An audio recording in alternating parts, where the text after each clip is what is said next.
These are the zones that really cut the player count down as people are moving, especially when you have one of, if not the best trio on Ultimate High Ground with an RPG. Are you kidding me?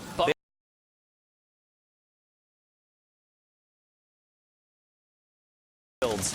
You have a ton of people stacked up next to each other at this point now, but Camo, Pepper, and Harmy look like they still have the ultimate high ground, the best spot on the map right now.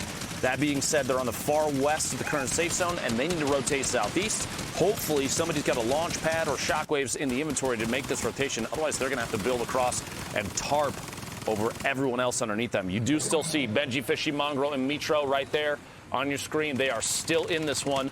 Looking down from almost the same angle. Here we go. Rotation with the launch pad. Well above the damage threshold for Storm Surge. Excellent spot. And 12 rockets in the RPG. They're going to build on pre-built structure over there. Let somebody else put up. Might even be their own builds. And this is exactly what you want to study from this star trio right here. Zone 6, they go for the high ground. So they're actually going to take the high ground. He's going to catch 2 on the knock right there, which means that team is really hurting now. That's going to be Vorin who gets taken out there. Vorin was also in the top 5, if I'm not mistaken. So that's a power takedown right here. It's going to allow this trio to just get one step closer, kind of breaking away, getting, you know, Shio Wager, the mayonnaise tub to the face.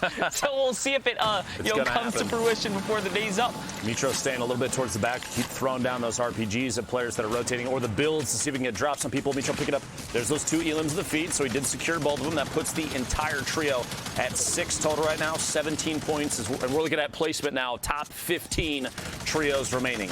Only 29 players, though, as the elimination feed is starting to light up across the board. These are the zones that really cut the player count down as people are moving, especially when you have one of, if not the best trio on Ultimate High Ground with an RPG. Are you kidding me? But they are in the best spot. Remember, it still hurts to hold high ground from Zone 6 so early. They're going to be forced to jump down soon if they can't, kind of map conserve properly. They're getting broken down consistently now by the shockwaves. These are one of the cons that happen when you take that high ground, because you don't get the pleasures of looting the players you drop, right? Just like that. All that loot's gone. They actually can't use it.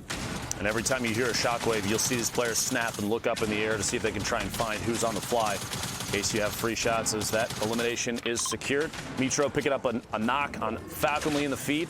Another one for the trio, 7 remaining. I've got to say, if this is not a win for this team, I don't know what is. It's going to be a close one. Mongraal actually did not have any more AR left in his gun. There's no more RPG left here. It's a straight-up shotgun battle. This is a crucial elim. That's going to get them some of the resources that they need to hold this high ground here. And it looks like it's cutting back across, so lucky for them, they're going to be able to kind of reuse some of their resource here. We have a couple players left in the game here. Red Rush in the low ground, Shaka and Cal as well.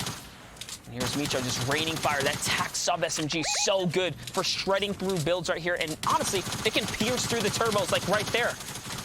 These are the shots. Good pressure right here from Mitro, putting down the fire, putting all the ammunition to use here. We're almost in the final zone now. This is it. Storm Zone 9. The close in will happen. Looks like Benjyfishy's going to go for that high ground. You saw him elevate himself right there. So he's going to get out of the harm's way of the shockwave, and Mitro's going to stay down here and just get down and dirty with the TAC SMG right now, Lupo. You have to remember at the last set of placements here, the points really kick up as you go from 5th to 4th and 3rd to 2nd, and then the victory royale. So every time you see a player go down, like right there, the 4 trios remaining get even more points. As soon as one more trio goes down, we're looking at 1st and 2nd, and that's it. And we're down to the very last second here, the spray from above. This honestly, as soon as we got to top 40, this was Mongraal, Mitro, Benjyfishy all the way to the end. No surprise here. And a monstrous 12 elim game right there. And you saw even in the final moments, they did try to drop a couple of medium bullets there. But with that, we're going to send it over to the studio with Zeke and Sundown. What do you have for us, guys? Oh, man. MMB starting off the day strong. We are one step closer to